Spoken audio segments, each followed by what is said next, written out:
Magandang araw mga ka-aerial defense, may ibabahagi na naman ako sa inyo dahil ngayong araw na ito ay may bagay tayong pag-uusapan, airdrop mission isasagawa ng Pilipinas sa Ayungin Shoal.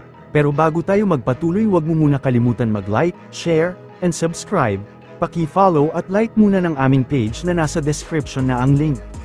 Ikinukonsidera muli ng Pilipinas ang pagsasagawa ng aerial missions para sa pag-resupply sa tropang Pilipino na nakaistasyon sa military outpost ng bansa na BRP Sierra Madre sa Ayungin Shoal, para maiwasan ang agresibong maniobra ng mga barko ng China gaya ng paggamit nito ng water cannon. Ito ang inihayag ni National Security Council Assistant Director General Jonathan Malaya.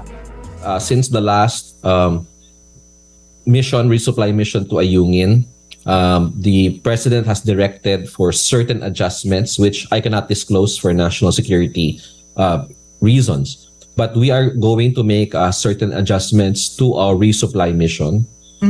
There is a operational mix that is available to us.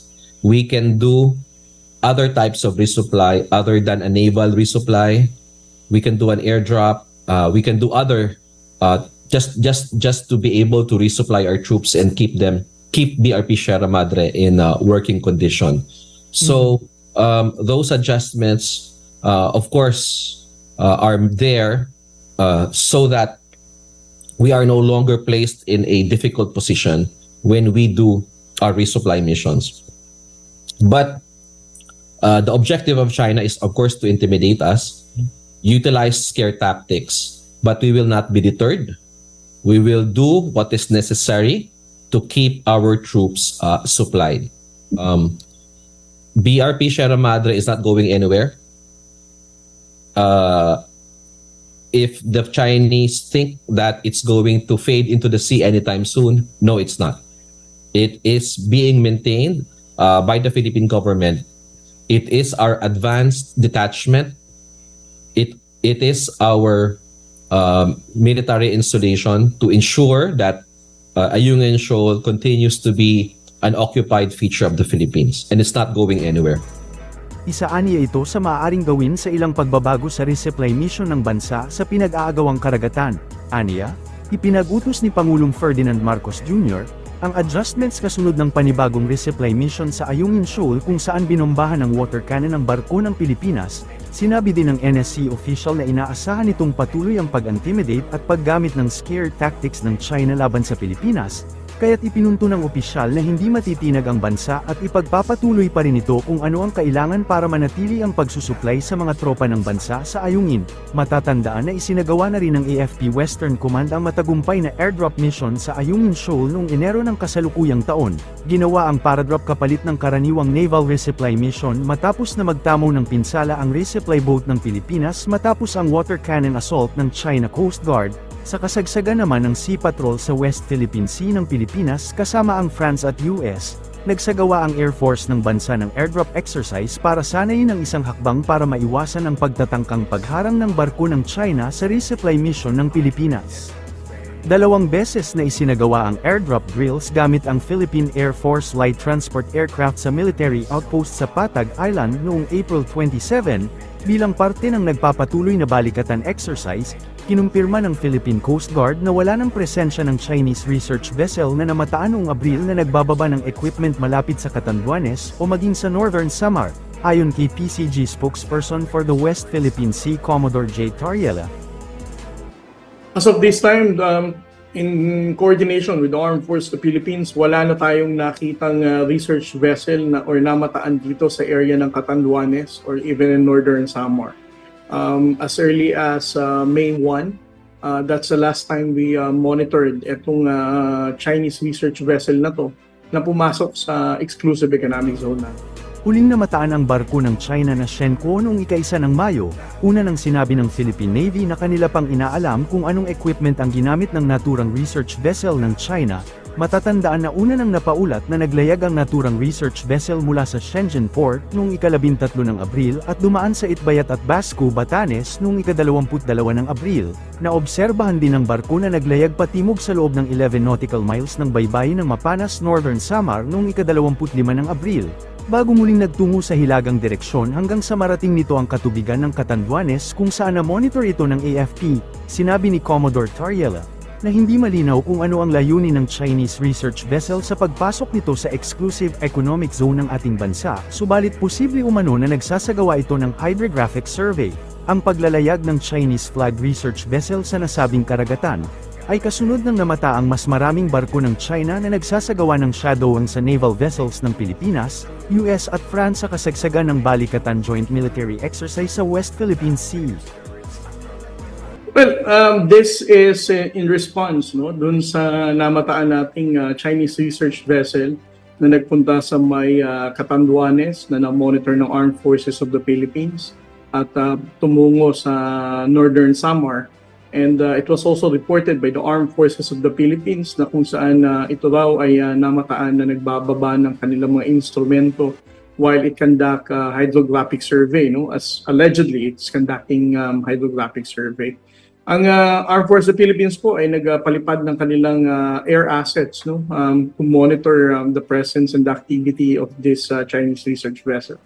On our part, for the Philippine Coast Guard, although our vessels are strategically located in the western seaboard, particularly in maintaining our presence in the West Philippine Sea, the important contribution of the Philippine Coast Guard in monitoring this research vessel is the dark vessel detection of the Canadian government, wherein we can pinpoint ano ang location nito mga research vessel or any other vessels that are engaged in incursion sa ating exclusive economic zone. Pinalubog ng Philippine Navy ang oil tanker na gawa ng China at dating replenishment ship, ang BRP Lake Caliraya. Ang aksyon na ito ay isinagawa sa panahon ng isang maritime strike exercise bilang bahagi ng Balikatan 2024.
Ang sync exercise ay isinagawa ng BRP Jose Rizal FF-150, gamit ang Advanced LIG NEX-1C Star-C Skimming Surface-to-Surface Anti-Ship Cruise Missile, Fast Attack Interdiction Craft BRP Lawrence Narag, na nagpaputok ng Noon Line of Sight Missile System, at iba pang land, sea at air platform mula sa mga puwersang militar ng US at Australia. Ang joint operation na ito ay nagpakita ng kakayahan at kahandaan ng Philippine Navy na pangalagaan ang mga maritime interest ng bansa. Ang paglubog ng barkong gawa ng China ay nagpapadala ng isang malakas na mensahe hinggil sa pangako ng Pilipinas na protektahan ang mga teritoryo nito at itaguyod ang maritime security sa rehiyon. Para sa mas madaming update tungkol sa ating defense, abangan lamang ang aking mga bagong video. Para naman sa mga gusto magpa-shoutout, mag-comment lamang po at share, paki-follow at like muna ng aming page na nasa description na ang link. Huwag mo na rin kalimutan mag-like, share, and subscribe. Pindutin mo na rin ang bell para updated kayo sa aking mga video. Maraming salamat po.